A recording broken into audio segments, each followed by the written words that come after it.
Um homem, um castelo, um martelo, alguns pregos, algumas folhas de papel e uma convicção que transformou uma sociedade inteira se espalhando pelo mundo. Nas portas do castelo de Wittenberg, na Alemanha, Martinho Lutero fixa as 95 teses que deram origem à reforma da Igreja. Tese após tese, que denunciava os abusos cometidos pela Igreja da época, a qual comprava e vendia indulgências, que eram pagamentos feitos para se garantir o perdão dos pecados e comprar um lugar no céu. E dessa forma o amor, a graça e o perdão de Deus se tornaram um comércio bastante lucrativo, convertendo o amor de Deus num terror, convertendo o amor de Deus num pesadelo para o povo mais simples, para aquele povo que não tinha o conhecimento da verdade. O povo simples, sem acesso ao conhecimento, vivia refém de ameaças espirituais. Pois, como dizia João Tetzel, vendedor das indulgências, tão logo o dinheiro cair no cofre, a alma irá sair do purgatório. Hoje, dia 31 de outubro de 2025, 508 anos da Reforma Luterana. Nós estamos aqui para celebrar. Não um homem, nem mesmo um movimento político ou sociológico. Nós celebramos a redescoberta do Evangelho, a verdade que estava sempre na palavra de Deus, mas que havia sido obscurecida por tradições humanas. Assim, nós somos lembrados que Lutero nunca quis criar uma nova igreja. O que ele quis é chamar a igreja de volta à verdade da palavra de Deus. Por isso, meus queridos, o coração da reforma pode ser resumido nas palavras de Jesus: conhecereis a verdade e a verdade vos libertará. Nós somos lembrados então que Lutero ele foi um monge da Igreja Católica. Lutero sempre foi dedicado ao estudo profundo da palavra de Deus. No contexto em que ele viveu, as pessoas viviam atormentadas, as pessoas viviam com medos, a economia estava mudando, as cidades cresciam, as desigualdades surgiam junto com o desemprego e a violência. A ganância aumentava. E logo, Lutero então viu para isso e começou a condenar duramente tudo isso que ele via. E ele condenava com base na palavra de Deus. Por isso, os seus escritos abordam comércio, política, sociedade e educação, tendo sempre como a Bíblia como fundamento e regra de fé. Naquele tempo, o conhecimento então era um privilégio, e esse privilégio era poucos que tinham. O conhecimento era o privilégio do clero e de pessoas ligadas aos mosteiros. O povo vivia numa miséria espiritual e intelectual, sendo facilmente enganado, iludido e manipulado. Inclusive, os mais pobres, com materiais adequados e também assim, com o apoio das autoridades, logo Lutero entendeu que a educação liberta. A educação trouxe frutos, principalmente para dentro da igreja. O povo pôde ler as Escrituras novamente, pôde conhecer a verdade e deixou de ser enganado. Como Lutero era um excelente estudioso da Bíblia, no estudo da carta aos Romanos, Lutero então encontrou o puro e verdadeiro Evangelho. O justo viverá pela fé. Romanos, capítulo 1, versículo 17. Essa palavra de Deus explodiu em seu coração como libertação. Ele então compreendeu que a salvação não é uma conquista humana. A justiça que salva não vem de nós, mas Deus mesmo nos dá e faz essa justiça em e por meio de Jesus Cristo. O Deus juiz e carrasco, o qual era passado para as pessoas, esse Deus juiz e carrasco se tornou o Deus gracioso, o Pai amoroso, o Pai que oferece de forma gratuita o perdão, a salvação. É esse Pai que não coloca condições para amar a cada um de nós. É esse Pai que, mediante a fé, nos oferece de graça e por graça salvação e perdão dos nossos pecados. Lutero, ele não atacou as pessoas. Lutero atacou as práticas que feriam e fraudavam o puro Evangelho, especialmente a venda das indulgências. As portas da igreja de Wittenberg não apenas receberam um papel, mas se abriram para que o povo voltasse à verdade. A verdade que salva, a verdade que liberta, a verdade que transforma.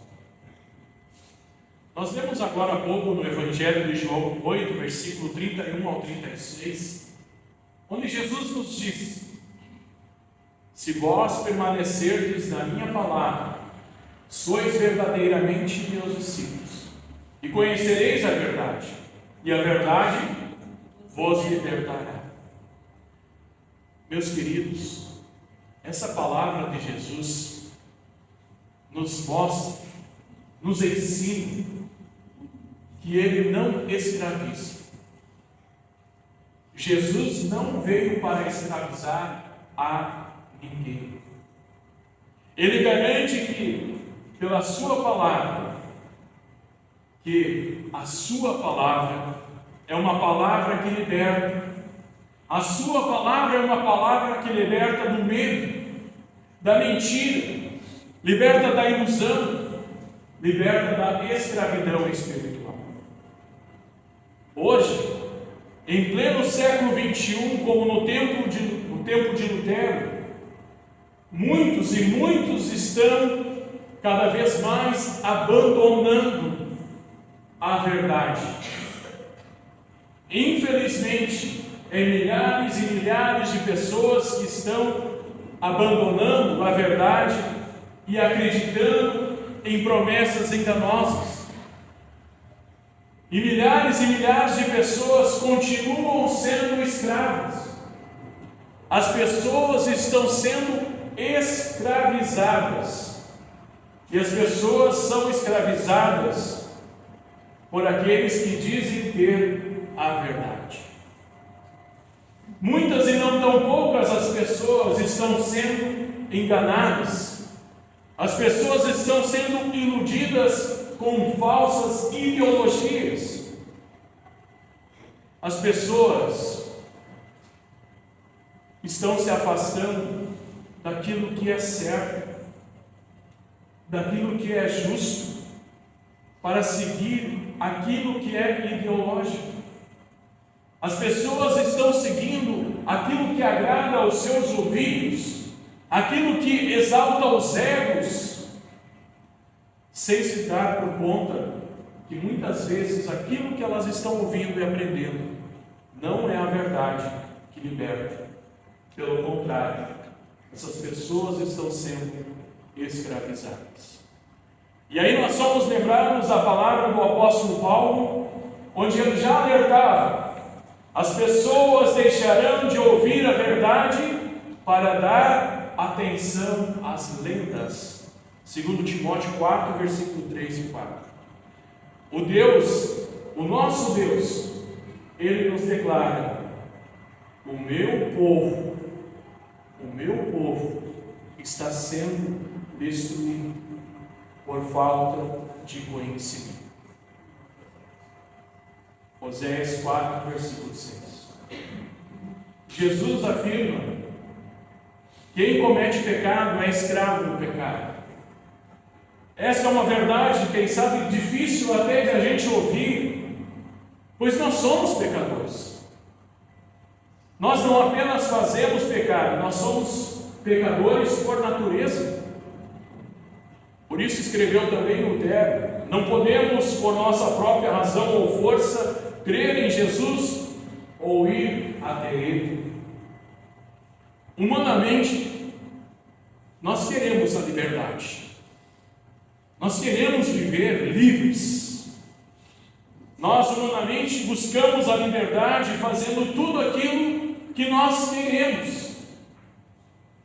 E acabamos assim escravizados. E nós somos escravizados pelo pecado, escravizados pelo medo, pela culpa, escravizados pela morte. No entanto, reconhecer a nossa situação, essa situação de pecador, de miserável pecador que nós somos, não nos destrói.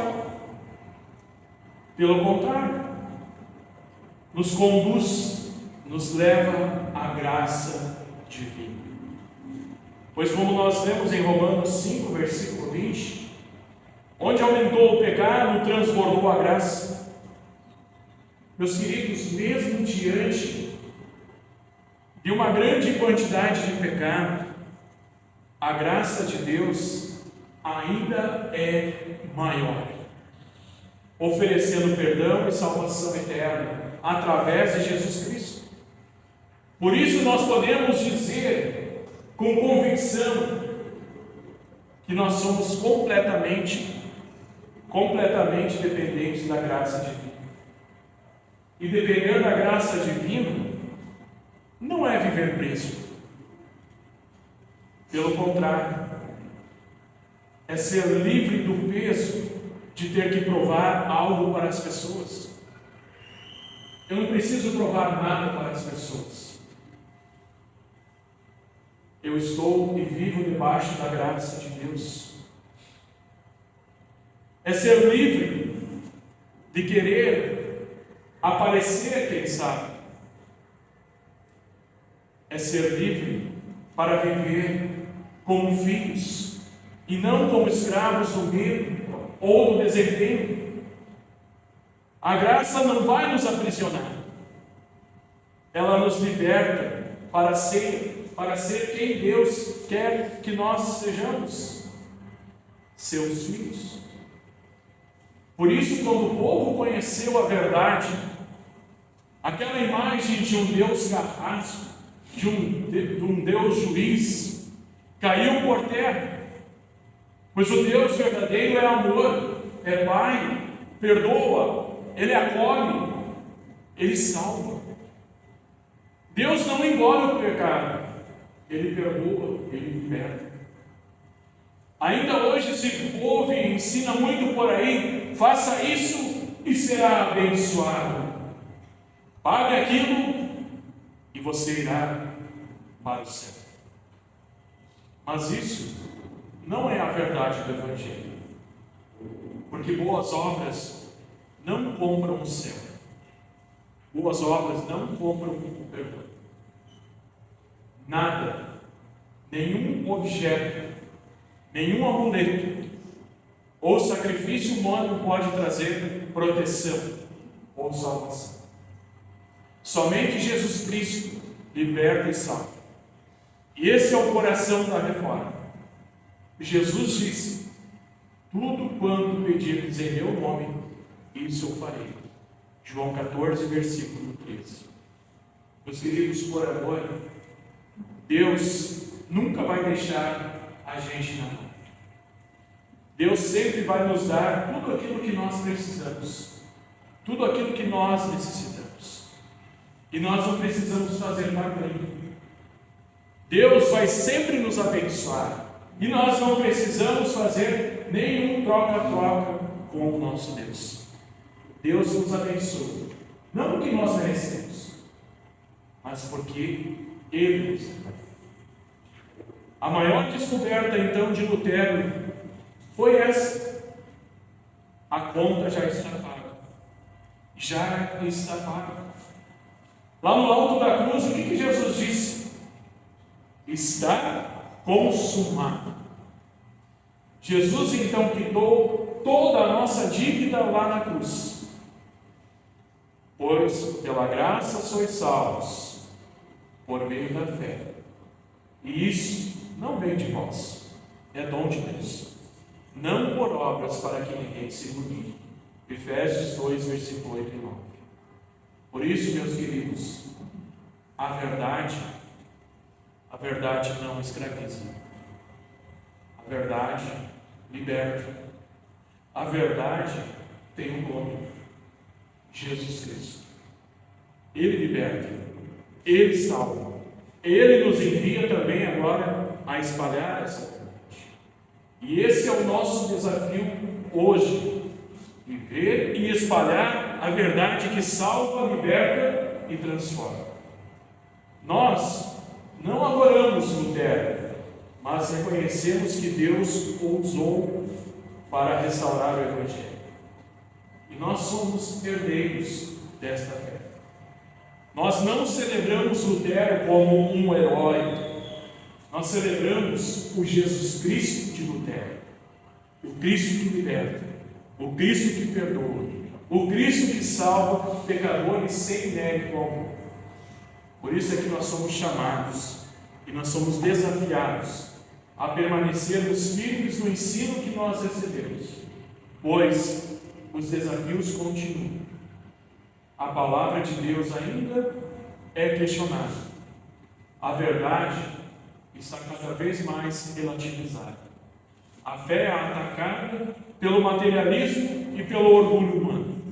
Mas que tudo isso não nos cabe, mas que nós continuemos confessando com ousadia: não me envergonho do Evangelho, porque é o poder de Deus para a salvação de todo aquele que crê. Meus queridos, hoje nós celebramos, hoje nós festejamos a liberdade. E liberdade não é libertinagem. Isso significa aquilo que o apóstolo Paulo escreveu. Alguém vai dizer: eu posso fazer tudo o que quero. Pode sim, mas nem tudo é bom para você. Eu poderia dizer: posso fazer qualquer coisa, mas não vou deixar que nada me escravize. 1 Coríntios 6, versículo 12. Hoje celebramos não o dia das bruxas, mas a segurança da salvação em Jesus Cristo, a graça que nos alcança a cada dia, a vitória do Deus que não abandona a sua igreja. A liberdade que Jesus Cristo dá não é uma licença para pecar, gente, mas é o poder para nós vivermos como filhos de Deus. Lemos em Gálatas 5, versículo 13: porém, vocês, irmãos, foram chamados para ser livres, mas não deixem que essa liberdade se torne uma desculpa para permitir que a natureza humana domine vocês. Pelo contrário, que o amor faça com que vocês sirvam uns aos outros. Lutamos diariamente contra o pecado, só que nós não lutamos sozinhos. O Espírito Santo nos conduz, a palavra nos sustenta, os sacramentos, batismo e santa ceia nos fortalecem a fé. A igreja nos acompanha como família. Tudo o que somos e fazemos agora tem um propósito: glorificar e adorar somente a Deus. Portanto, a verdade que liberta e salva precisa continuar repercutindo em nós e através de nós. Pois, se nós não pregarmos Cristo, muitos se perderão. Que o Espírito Santo, então, nos mantenha fiéis às Escrituras, firmes na fé em Jesus Cristo e corajosos para lutar contra os erros, lutar contra as superstições que tentam ofuscar o verdadeiro Evangelho. E que nós possamos então dizer, como Lutero diante do imperador: minha consciência está cativa, ou seja, presa à palavra de Deus. Que o amor e a paixão pela verdade também nos motivem. Jesus Cristo é a pura e a única verdade.